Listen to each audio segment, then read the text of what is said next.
بالله السميع العليم من الشيطان اللعين الرجيم. بسم الله الرحمن الرحيم.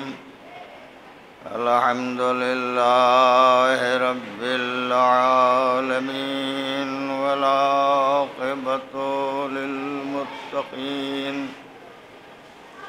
والجنة للموحدين والنار للملحدين، والصلاة والسلام والتحية والإكرام على الرسول النبي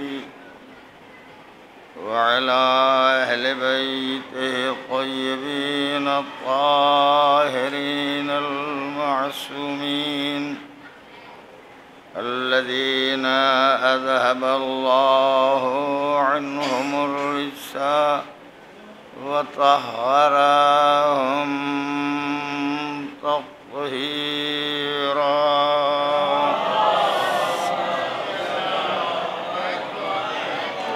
اللعنة الدائمة الباقية على قاتلهم وغاصبي حقوقهم ومنكري فضائلهم وأعدائهم إلى يوم الدين.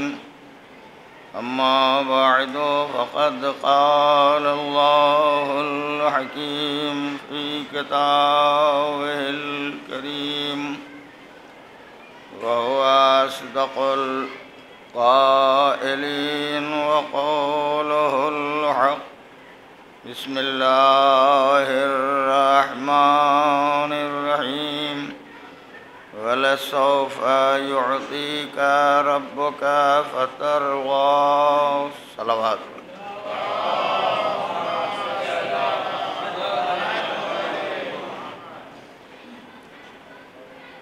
قرآن کریم کے ان پاکیزہ فقروں کے ذیل میں اس بات کی گزارش کی جا رہی ہے کہ اللہ نے اپنے نبی کو وہ چیز عطا کی ہے جس پر نبی راضی ہو گیا، اور اسی لہجے میں جو چیز عطا کی ہے وہ سورہ کوثر کا وہ فقرہ ہے جس میں ارشاد ہوا ہے انا اعطیناک الکوثر. پیغمبر ہم نے آپ کو کوثر عطا کیا. کوثر کی تفسیروں میں جتنی باتیں کہی گئی ہیں وہ آپ کتابوں میں پڑھ سکتے ہیں. اس سورے کے کئی نام قرار دیے گئے ہیں، اس میں سے ایک نام اس سورے کا سورہ فاطمہ ہے. اس کا مطلب یہ ہے کہ اللہ نے جس عطا پر پیغمبر کو راضی کیا ہے وہ ہے زہرا کو عطا کرنا.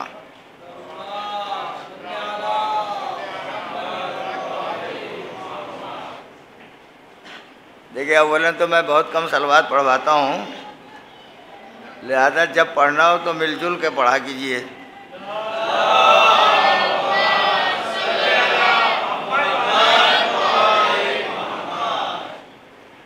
تو شہزادی کو پروردگار عالم نے پیغمبر اکرم کو عطا کیا، پیغمبر راضی رہے.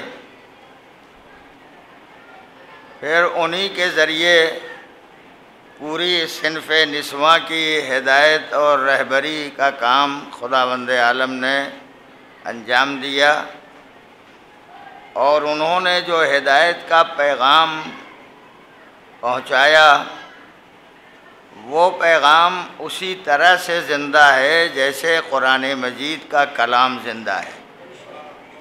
یعنی قرآن بھی زندہ اور فرمودات شہزادی کونین بھی زندہ. ایک لفظ جو مشترک مانا جاتا ہے قرآن کو بھی مصحف کہا جاتا ہے، اور شہزادی کو جو الہامی طور پر خدا کی بارگاہ سے کلمات ملے اسے بھی مصحف فاطمہ کہا جاتا ہے۔ مصحف یعنی جس میں کوئی چیز تحریر کر دی جائے، لکھ دی جائے۔ اس کے بارے میں یہ محدثین نے بالاتفاق یہ بیان کیا ہے کہ شہزادی کے القاب میں ایک لقب تھا محدثہ۔ محدثہ اس لیے کہا جاتا تھا کہ بعد حضور سرور کائنات جناب محمد مصطفیٰ صلی اللہ علیہ وآلہ وسلم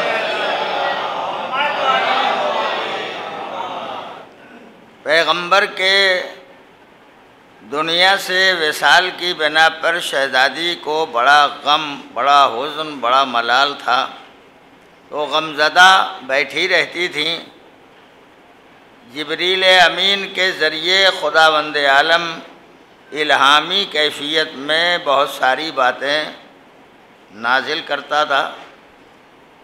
مصحف فاطمہ کی خصوصیت یہ ہے کہ جتنی واقعات، جتنے حالات، جتنی کیفیت، جو کچھ بعد پیغمبر اسلام صبح قیامت تک ہونے والا ہے، ان سب کو الہامی طور پر پروردگار عالم نے شہزادی کے حوالے کر دیا۔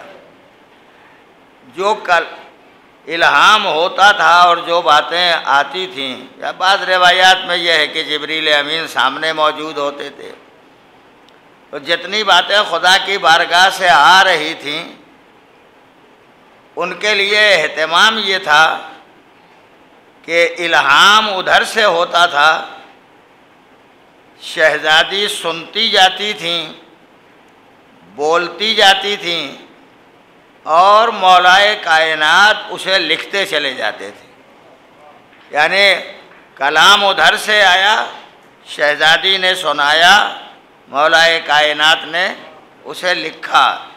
عصمتیں کتنی ہیں درمیان میں، جبریل بھی صاحب عصمت، شہزادی بھی معصومہ، لکھنے والا میرا مولا بھی معصوم۔ اب اس کلام کی عظمت کا آپ اندازہ کیجئے۔ میں بہت بچا کے یہ لفظیں کہہ رہا ہوں، قرآن کا بھیجنے والا خدا ہے، نازل ہوا ہے میرے پیغمبر پر، لانے والے جبریل امین ہیں، لکھا ہے کس نے پہلے یہ سوچئے۔ قرآن مجید پیغمبر نے سنایا تو سب سے پہلے کس نے لکھا؟ ہمارا عقیدہ تو یہی ہے کہ جمع سب سے پہلے مولا نے کیا، ہم اپنا عقیدہ بیان کیے دیتے ہیں، مگر اس کو امت اسلامیہ قبول کرنے کے لیے تیار نہیں ہے۔ وہ یہ کہتے ہیں کہ فلاں صاحب نے پہلے لکھا، فلاں صاحب نے پہلے لکھا، فلاں صاحب نے پہلے لکھا۔ خیر، جس نے بھی لکھا ہو کسی عقیدے کے اعتبار سے، مگر لکھنے والا معصوم نہیں تھا۔ مولا نے جو لکھا وہ تو معصوم ہے، وہ ہمارا عقیدہ ہے، امت اسلامیہ اسے ماننے کے لیے تیار نہیں ہے۔ تو جو دوسرے جتنے لکھنے والے تھے وہ سب کے سب غیر معصوم تھے۔ مصحف فاطمہ میں جتنے ہیں سب معصوم ہیں۔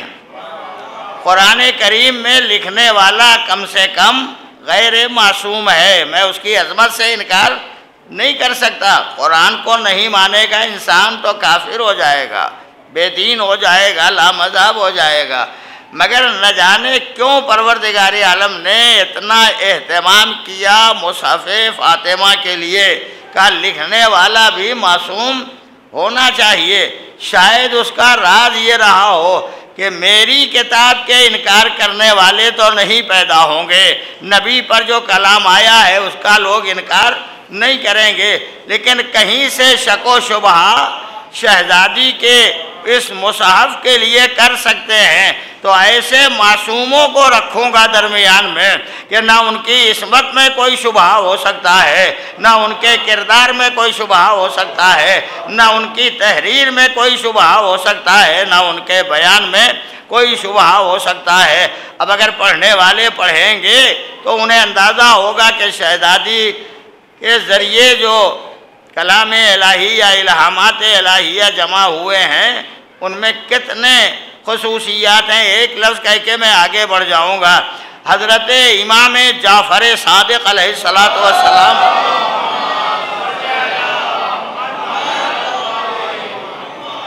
قرآن لا رطب ولا یابس الا فی کتاب مبین، کتاب مبین قرآن میں ہر خشک و تر موجود ہے۔ لیکن چھٹے امام فرماتے ہیں، اب میں اس کو جس انداز میں پڑھتا ہوں اسی اعتبار سے آپ سوچئے گا۔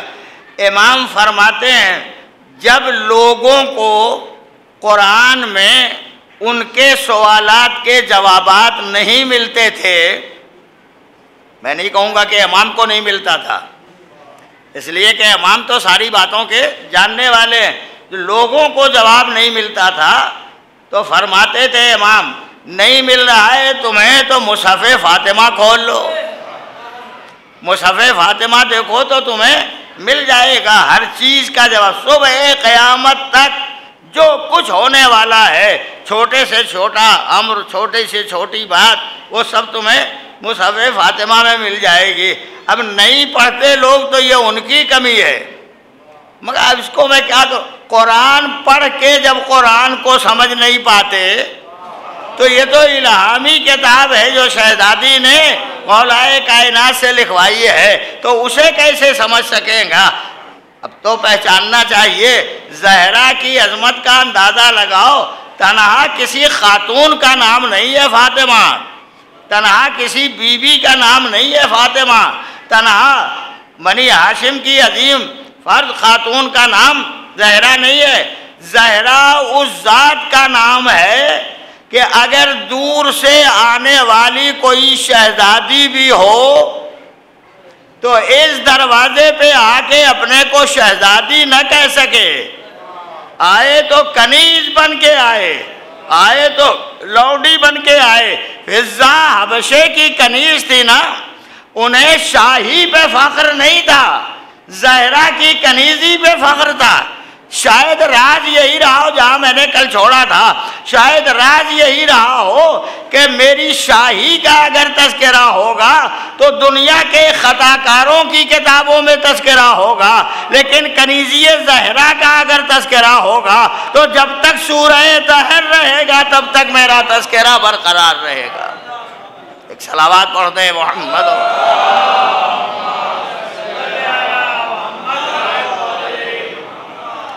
اور اس کے بعد یہ قرآن کہتا ہے فَصَلِّ لِرَبِّكَ وَانْحَرْ، پیغمبر آپ اپنے رب کے لیے عبادت کے مقام میں کھڑے ہو جائیے، قربانی دیجئے۔ إِنَّ شَانِئَكَ وَالْأَبْتَرُ، جو آپ کے دشمن ہیں ان کی نسلیں ختم ہو جائیں گی، آپ کی نسل کے ختم ہونے کا کوئی سوال نہیں پیدا ہوتا، یہ تو ہمیشہ جاری رہے گی، ہمیشہ باقی رہے گی۔ تو اب ایک بات اور سمجھ میں آئی، زہرا تنہا عطیہ پروردگار کا نام نہیں ہے، دشمنان اسلام کے خاتمے کی دلیل کا نام ہے زہرا۔ یہ اسلام کے دشمن ختم ہو جانے والے ہیں، یہ نہیں باقی رہیں گے، زہرا کی نسل ہمیشہ باقی رہے گی، دین اسی کے حوالے ہے نا۔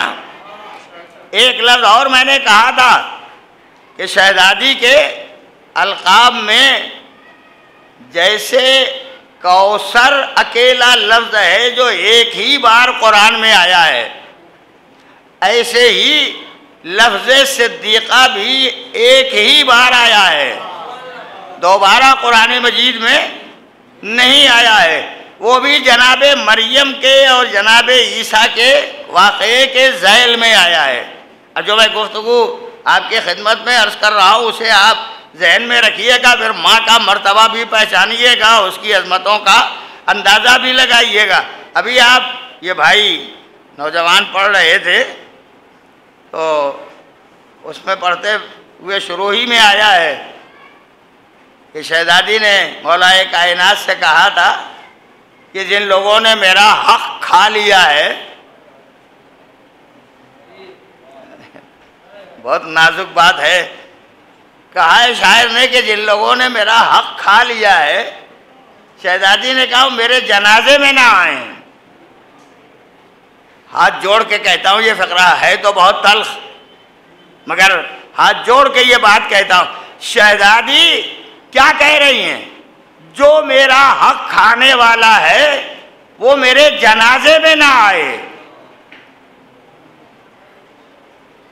رکا ہوں اس لیے تاکہ سوچ لیجئے، کہا ہے کہ میرے جنازے میں نہ آئیں جنہوں نے میرا حق کھا لیا ہے۔ میں آپ سے ہاتھ جوڑ کے کہتا ہوں، اپنے بھی کردار کا اندازہ لگائیے گا شہزادی نے کیا کہا ہے۔ مجلس ادا بچھانے سے پہلے فرش ادا پر آنے سے پہلے حق زہرا ادا کر دیجئے گا تاکہ فرش ادا پر بیٹھنے کا حق پیدا ہو جائے۔ اور اگر شہزادی کا حق نہیں ادا کیا ہے، ہزار کر لیجئے مجلس ہے، وہ ایک دفعہ پلٹ کے کہیں گے میری صف ادا بچھائیے اور میرا حق نہیں ادا کیا۔ آسان کر دوں، جس نے اپنے بچے ہوئے مال اور اپنے بچی ہوئی چیزوں میں سے خمس نہیں نکالا ہے، وہ کیسے زہرا کی صف ادا بچھا رہا ہے؟ وہ کیسے شہزادی کا غم کر رہا ہے؟ شہزادی کا ماتم کیسے کر رہا ہے؟ پہلے اس کا حق تو ادا کرو، پھر اس کے بعد صف ادا بچھانا۔ جتنی کڑوی ہو جائے میں اسے ابھی بالکل میٹھی میٹھی بنا دوں گا، 2-4 منٹ ٹھہر جائیے، ایک صلوات پڑھیے محمد اور آل محمد۔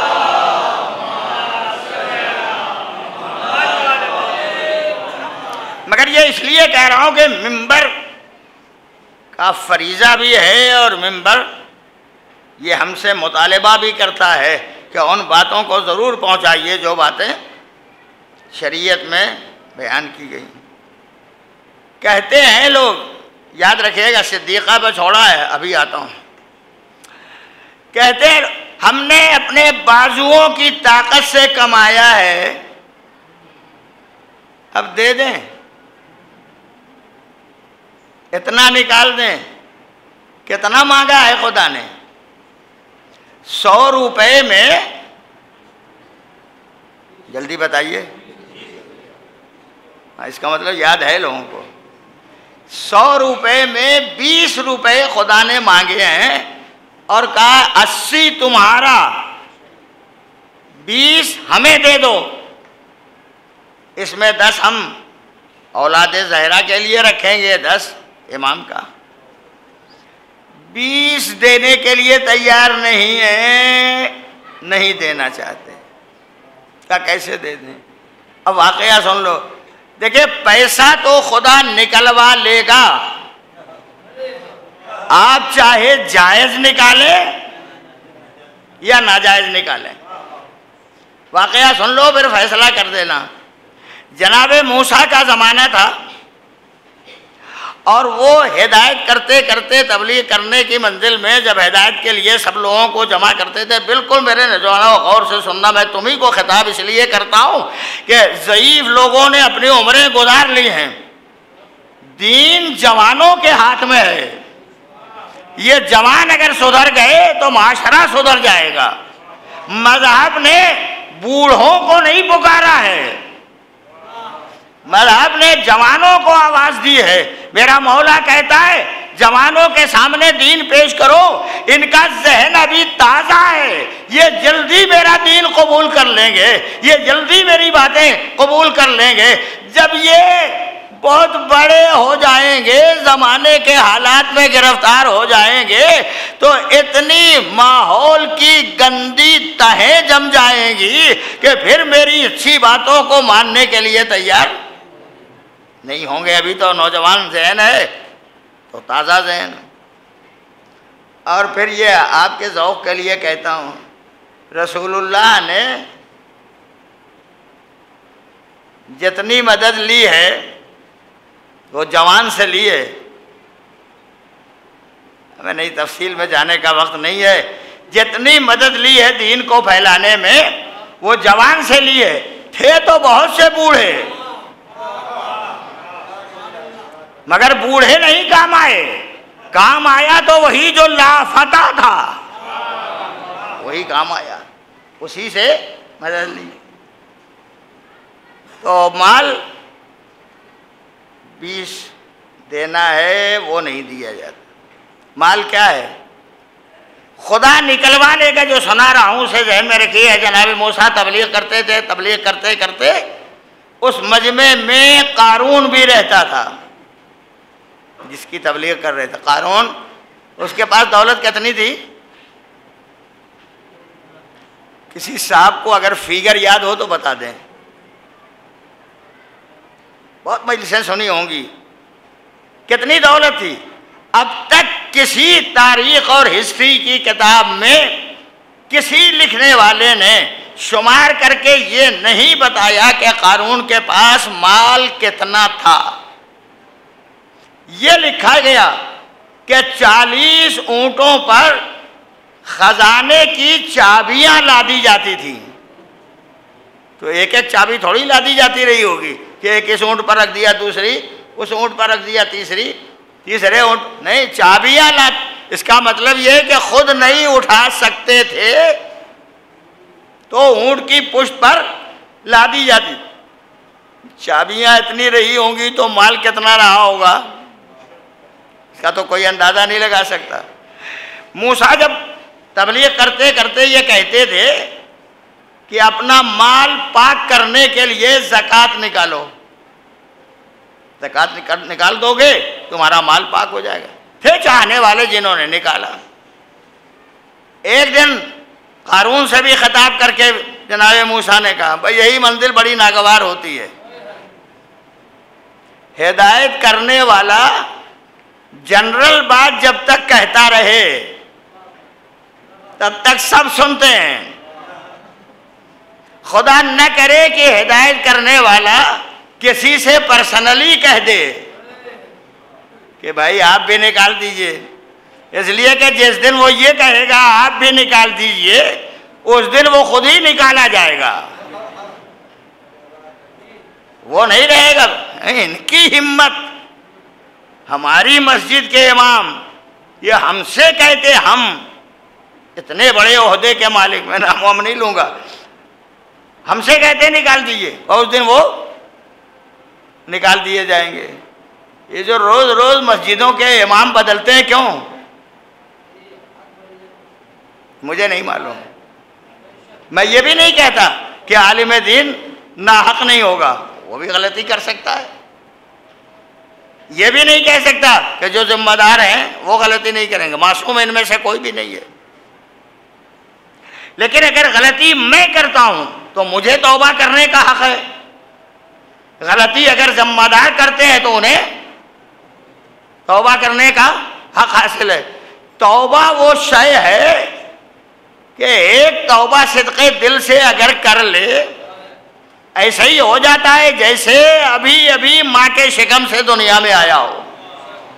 اتنا پاکیزہ ہوتا ہے. تو اب شاہی نے پہچانی کہ قارون سے کہہ دیا نکالو. کہا موسیٰ اتنی محنت سے کمایا ہے نکال دوں؟ میں نہیں نکالوں گا. دوسرے دن نکالو، نہیں نکالے. مسلسل کہتے رہے. جو بات میں نے کہی ہے اسے ذہن میں رکھیے گا. نہیں نکالوں گا. موسیٰ کہتے رہے نکالو. پہلے کہا تھا 10 دینار نکال دو، اتنے مال سے 10 دینار کہا تھا نکال دو. کہا نہیں نکالوں گا. کچھ پتہ چلتا؟ 10 دینار نکال دیتا تو کچھ نہیں پتہ چلتا. کہا نہیں نکالیں گے. دوسرے دن کہا اچھا 5 دینار نکال دو. کہا نہیں نکالیں گے. گھٹا کے موسیٰ نے کہا 1 دینار. 1 دینار نکال دو تو تمہارا سارا مال پاک ہو جائے گا. یہ نبی کہہ رہا ہے سارا مال پاک ہو جائے گا. نہیں نکالیں گے. اب جو چوتھا دن آیا تو سوچا کہ آج پھر کہیں گے, تو بڑی ترکیب کر کے اس نے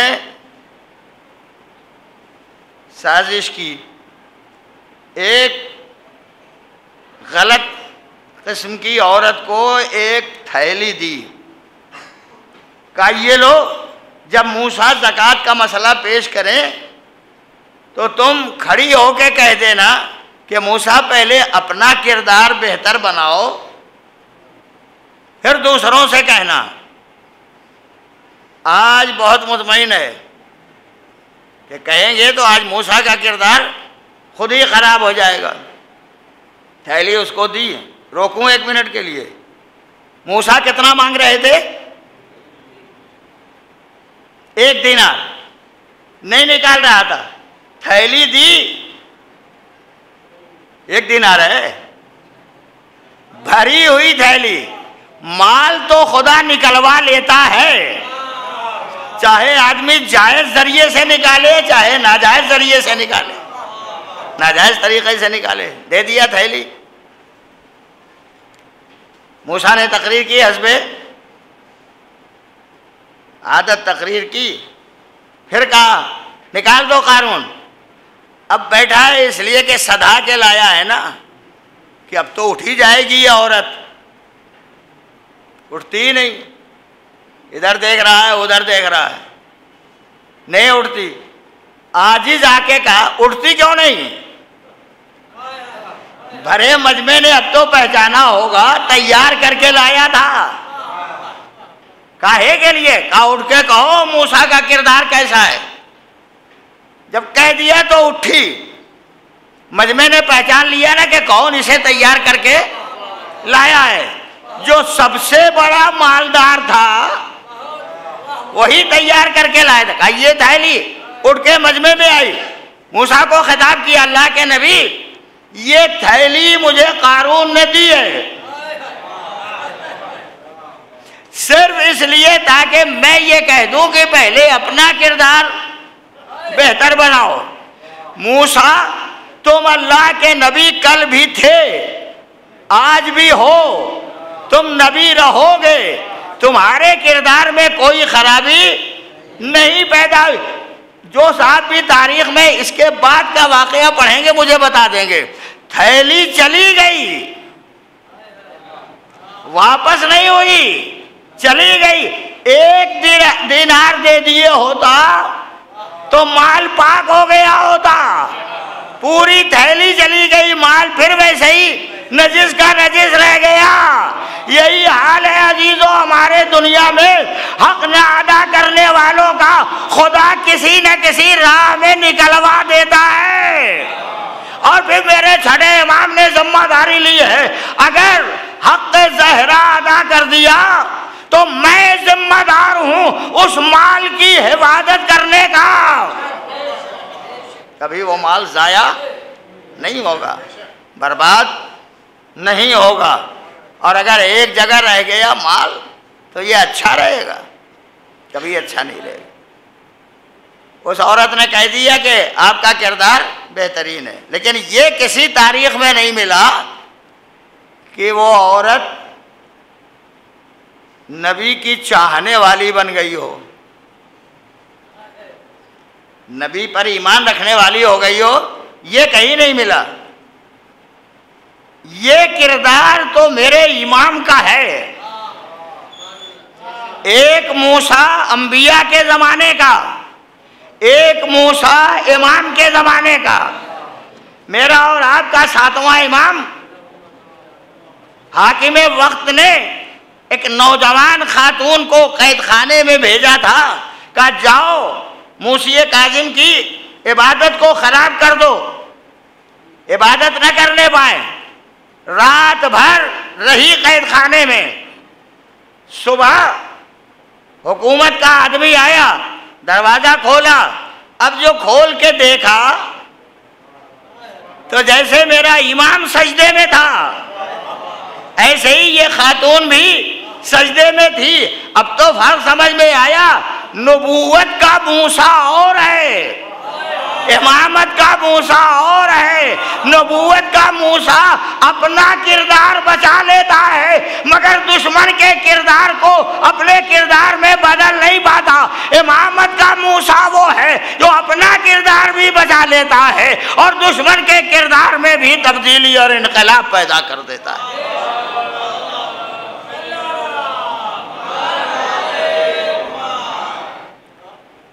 وہ تبدیلی آپ نے دیکھیے، واقعہ برابر آپ نے سنا ہے.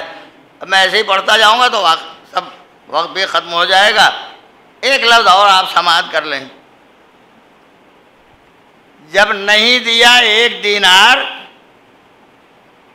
تو حشر کیا ہوا؟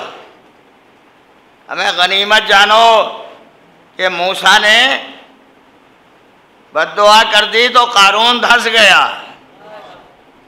غنیمت جانو رحمت للعالمین کے جانشین بد دعا نہیں کر رہے ہیں، ورنہ اگر بد دعا کر دیں تو کوئی بچے گا؟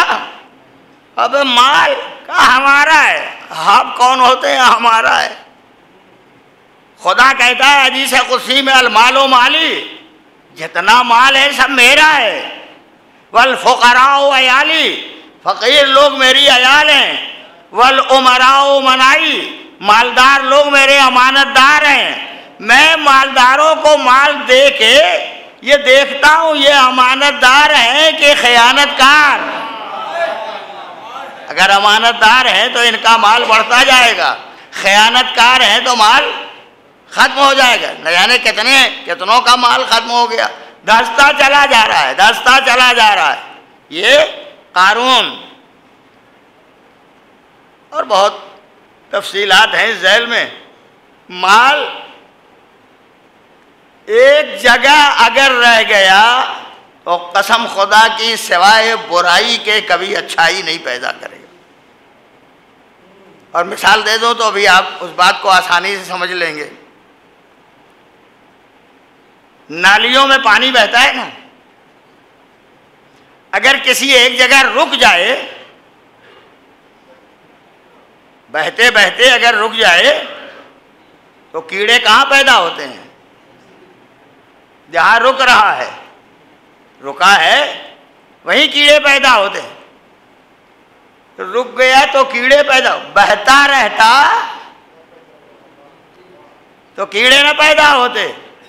مال کا حال یہی ہے عزیزو. مال سماج کے رگوں میں دوڑنے والے پانی کا نام ہے. یہ اگر دوڑتا رہا تو کیڑے نہیں پیدا ہوں. کیڑے کیا ہیں؟ تکبر، غرور، حسد، کینہ، جلن، برائیاں، غلاظتیں، گندگیاں، یہ سب کیڑے ہیں. انہی کیڑوں کی بنا پر سماج بگڑتا ہے. اور اگر یہ پانی دوڑتا رہے تو کسی نہ کسی خزانے تک پہنچ جائے گا، یہ کیڑے نہیں پیدا ہوں گے. ایسے ہی مال اگر سماج کی رگوں میں جاتا رہا تو نہ کوئی غریب ہوگا، نہ کوئی فقیر ہوگا، نہ کوئی مسکین ہوگا، نہ کوئی کسی کے سامنے ہاتھ پھیلائے گا. پورا سماج سکون سے رہے گا. دوسری بات اور سن لیجئے. مال ایسے ہی ہے جیسے انسان کی رگوں میں دوڑنے والا خون دوڑ رہا ہے. جب تک چل رہا ہے ٹھیک ہے آدمی. ادھر ایک جگہ رک گیا، بلاک ہو گیا، بلاکیج ہے، کھل نہیں رہا ہے. اب نہیں کھل رہا ہے تو رکا ہے ادھر سینے کی رگ میں.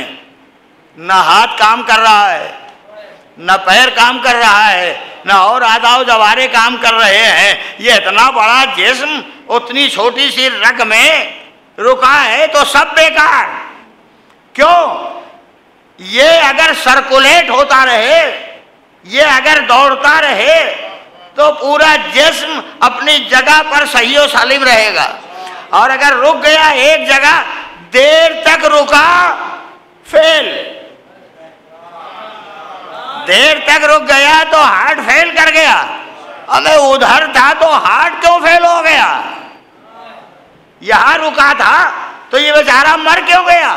کہ اسے رکنا نہیں چاہیے تھا، یہ دوڑتا رہے، چلتا رہے، سرکولیٹ ہوتا رہے، یہاں سے وہاں ہر رگ میں منتقل ہوتا رہے، تب یہ انسان کی زندگی ہے. عزیزو، ہمارے سماج میں مالداروں کا مال اس لیے ہے تاکہ سماج کی رگوں میں یہ مال خون کی طرح دوڑتا رہے. اور جب خون کی طرح دوڑے گا تو مذہب نے بتا دیا خمس نکالو تاکہ دوڑے، زکوٰۃ نکالو تاکہ دوڑے، صدقہ دو تاکہ دوڑے، خیرات نکالو تاکہ دوڑے. یہ مال جب دوڑتا رہے گا تو سماج نہ محتاج ہوگا، نہ غریب ہوگا، نہ محتاج کو، نہ سماج کو کسی کی ضرورت ہوگی.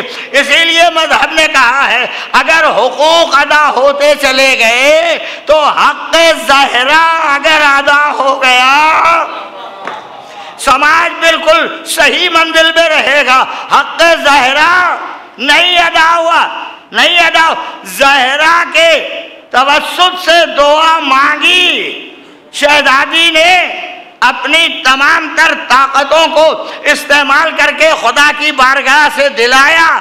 اب وہی شہزادی مانگ رہی ہیں، دینے کے لیے تیار نہیں ہیں. کہا ہم کیسے مال دے دیں؟ تو رک جائے تو کیڑے پیدا ہو جائیں، جسم میں رک جائے تو بلاکج ہو جائے، بلاکج ہو تو ہارٹ فیل کر جائے تو ہماری زندگی بھی نہیں رہ جائے گی. مال اگر ایک کسی جگہ رکا رہا، غریب تو بیچارہ سو جاتا ہے کہیں بھی، اور مالدار گولیاں کھا کھا کے کروٹ بدلتا رہتا ہے. نیند نہیں آ رہی ہے، نیند آئے کیسے؟ نیند تب آئے گی جب حق ادا کر دو. جب تک حق ادا نہیں کرو گے نیند نہیں آئے گی. حق ادا کرو تو مطمئن رہو گے، اور جب مطمئن رہو گے تو نیند آئے گی. کس کا؟ ظاہرہ کا. بہت ہمیں اطمینان ہے. روز صبح سے شام تک لعنتیں کرتے ہیں جس نے ظاہرہ کا حق غصب کر لیا. اس سے آگے کہوں، جس نے حق ظاہرہ غصب کر لیا وہ قابل لعنت ہے نا.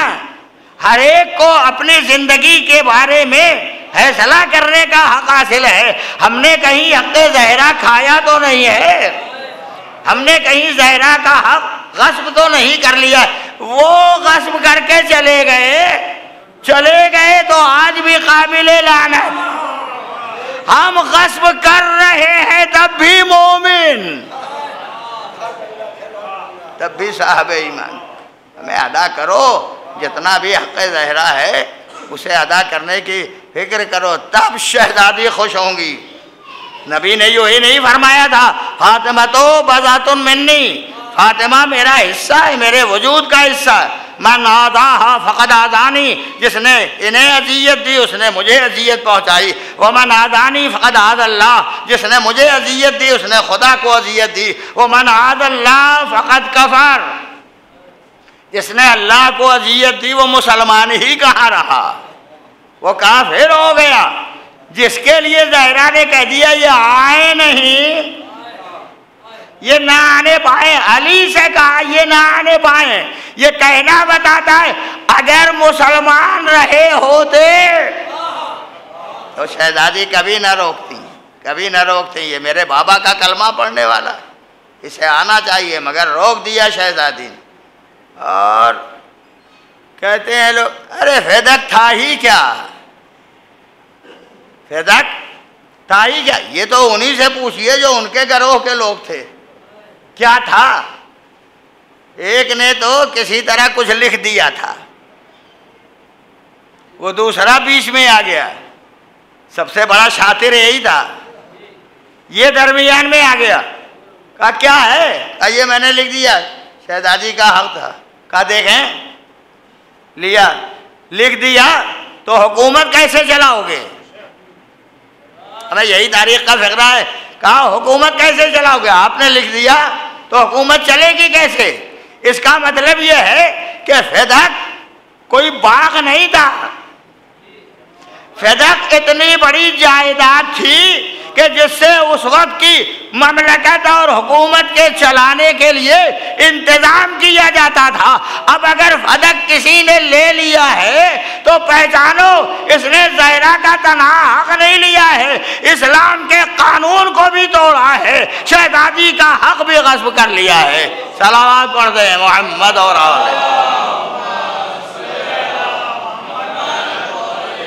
بس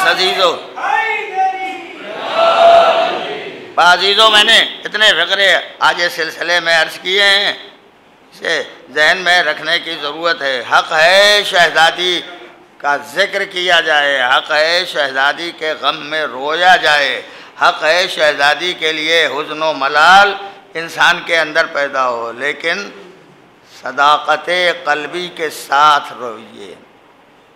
اس طرح ماتم کیجئے، اس طرح حزن کیجئے کہ شہزادی راضی ہو جائیں. بڑے دکھ اٹھائے ہیں اس بیوی نے، بڑی تکلیفیں برداشت کی ہیں، جو مسلسل تذکرہ ہوتا رہتا ہے. نہ دن کو صحیح طور پر رو پاتی تھیں، نہ رات میں صحیح انداز میں رونے دیا جاتا تھا. گھر میں جب آتی تھی، میں نے مقتل کا ایک فقرہ پڑھا ہے، شہزادی جب گھر میں آتی تھیں اور بچے آ جاتے تھے، قسم خدا کی، بچوں کو جب سامنے دیکھتی تھی شہزادی اپنے آنسوؤں کو روک لیتی تھی. دل چاہا پوچھو شہزادی آپ بچوں کو دیکھ کے آنسو روک کیوں لیتی ہیں؟ جب نہیں شہزادی ارشاد فرمائے میں اگر روؤں گی تو میرے بچوں کو کون سنبھالے گا، حسن و حسین کی تسلی کا سامان کون فراہم کرے گا، اس لیے میں اپنے آنسوؤں کو روک لیتی ہوں. یہ سیرت زینب کو ماں سے ملی تھی. کربلا میں سارے غمزدوں کو حفاظت کرنے والی شہزادی زینب روئی نہیں بی بی. اگر میں رہوں تو ان بیواؤں کو کون دیکھے گا، ان بے کسوں کا سہارا کون بنے گا، ان بچوں کو دلاسے اور تسلی کون دے گا.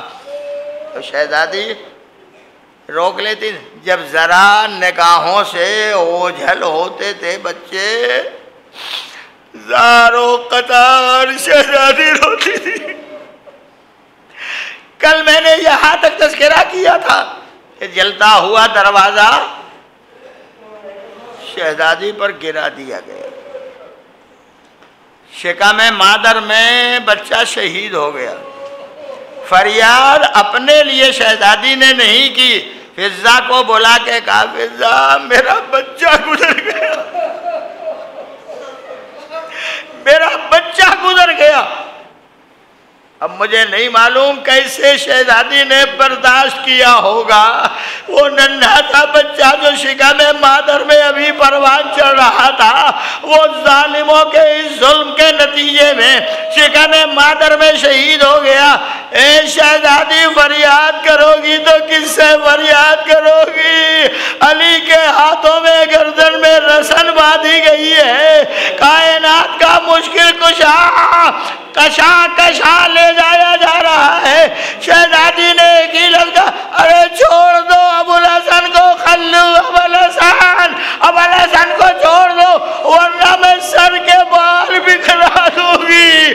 فقرہ علی نے سنا، پلٹ کے کہا شہزادی یہ نہ کرنا، شہزادی اپنے بالوں کو نہ بکھرانا ورنہ کائنات میں کوئی نہ رہ جائے گا، عذاب الہی نازل ہو جائے گا. اے بی بی ہاتھ جوڑ کے کہوں آپ سے علی نے کہا بالوں کو نہ بکھرانا. ہائے کربلا مقتل میں بیویاں سروں سے ردائیں لے لیے گئی.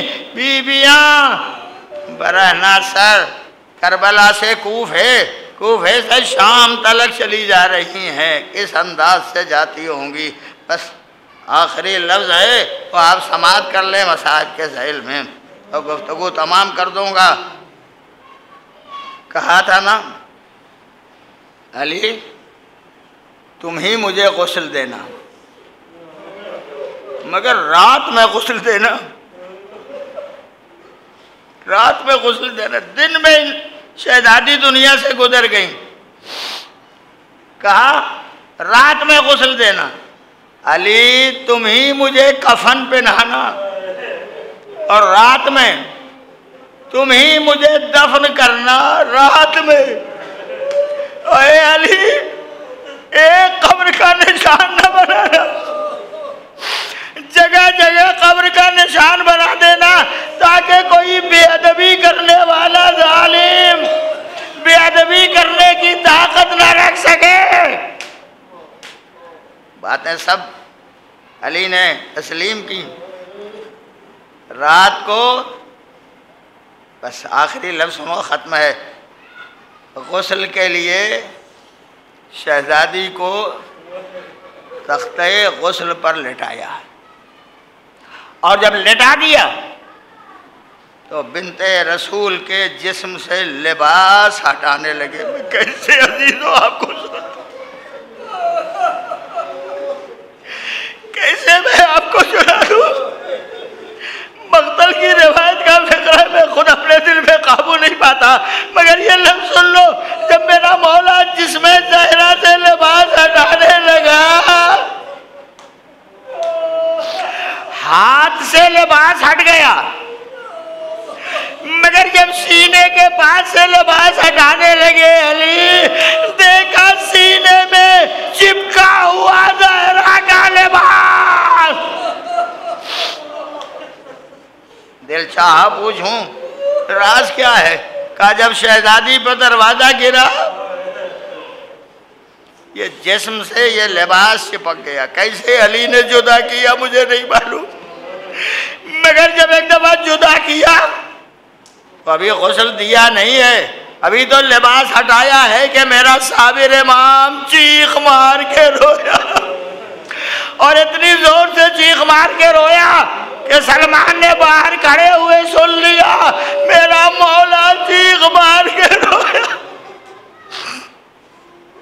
غسل دیا، کفن پہنایا، باقی باتیں انشاءاللہ ابھی 2 مجلسیں باقی ہیں، انشاءاللہ گزارش کر دوں گا۔ غسل و کفن کے بعد علی باہر آئے، سلمان نے ہاتھ جوڑ دیے، مولا اگر کوئی مجھ سے پوچھتا کہ کائنات میں سب سے بڑا صابر کون ہے تو میں آپ کا نام لیتا، اس طرح آپ چیخ مار کے کیوں روئے؟ میں نے اپنے کانوں سے آواز سنی۔ علی نے آواز دی، سلمان سن سکو گے؟ برداشت کر سکو گے سلمان؟ اگر برداشت کر سکو تو میں تمہیں سنا دوں، مولا سنا دو تاکہ تاریخ میں رہ جائے۔ ایک دفعہ علی نے آواز دی، سلمان میں نے جب بنت پیغمبر کے سینے سے لباس ہٹایا تو میں نے دیکھا ادھر کی پسلی ادھر، ادھر کی پسلی ادھر، ٹوٹی ہوئی پسلیاں، ان پسلیوں میں لپٹا ہوا لباس۔ ہائے علی میں نے دیکھ کے اپنے کو برداشت کے قابل نہ پایا، چیخ مار کے رویا، مولا آپ نے زہرا کے جسم کی پسلیاں ٹوٹی ہوئی دیکھی ہے، چیخ مار کے روئے۔ کربلا میں تھے نا مولا، جب جسم آئے شہداء پر گھوڑے دوڑائے جا رہے تھے، جگہ جگہ جیسے جیسے ٹاپیں پڑتی تھی جسم ٹوٹتا جاتا تھا، پسلیاں چٹکتی جاتی تھی، جسم جدا ہوتا چلا جا رہا تھا۔ مولا کیسے برداشت کیا ہوگا؟ کعبہ اتنا سمجھ لو میں نے تو دیکھ لیا، ہائے وہ زہرا جو مقتل میں بیٹھی ہوئی تھی، بال بگڑائے، اس بی بی نے کیسے برداشت کیا جب کند خنجر میرے لال کے گلے پہ چل رہا تھا، بی بی بیٹھی دیکھ رہی۔ سَيَعْلَمُ الَّذِينَ ظَلَمُوا أَيَّ مُنْقَلَبٍ يَنْقَلِبُونَ إِنَّا لِلَّهِ وَإِنَّا إِلَيْهِ رَاجِعُونَ۔ رضم بقضائہ و تسلیما لامرہ، ماتم